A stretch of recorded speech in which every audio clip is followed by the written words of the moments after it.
So what is considered therapeutic fasting? What the heck are we doing up there in the Great White North?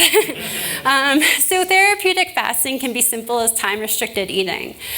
In Toronto, we actually had extreme acceptance for fasting because our city is so culturally diverse. We'll have a patient come in for consultation, and we'll talk to them about fasting, and they'll say, well, heck yes, let's do it. You know, I fast every year for Ramadan. You want me to fast 3 times a week? That's easy.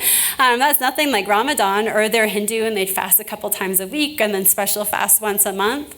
So we have had a lot of success with patients being very agreeable to fasting, but sometimes they're not, or sometimes they're just too sick, or they pose high risk for refeeding syndrome. So if a patient meets the criteria where they might be susceptible to developing refeeding syndrome after a fast, we just focus with time-restricted eating. That means they eat breakfast, lunch, and dinner, and they just don't snack. So it's not like they're going for significant periods of fasting, maybe at most 13 or 14 hours from the time they finished dinner to the time they woke up in the morning. It's very important you don't fast people for extended periods of time when they're a high-risk patient.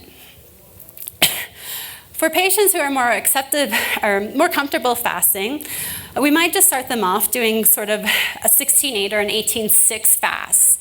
That means that they skip 1 meal a day. So they'll either have breakfast and lunch and skip dinner, or they'll have lunch and dinner and they'll skip breakfast that day.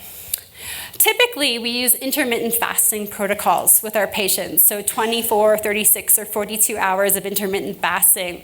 And we found the frequency that we need to get decent, consistent results with our patients is about 3 times a week.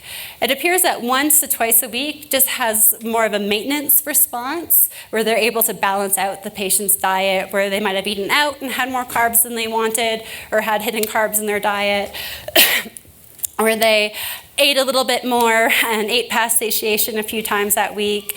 But once or twice a week is good for maintenance. But to really see consistent progress on a week-to-week basis, we will ask our patients to fast about 3 times per week. So that's the magic frequency of these intermittent fasts that we found worked best at our clinic over the last 5 years.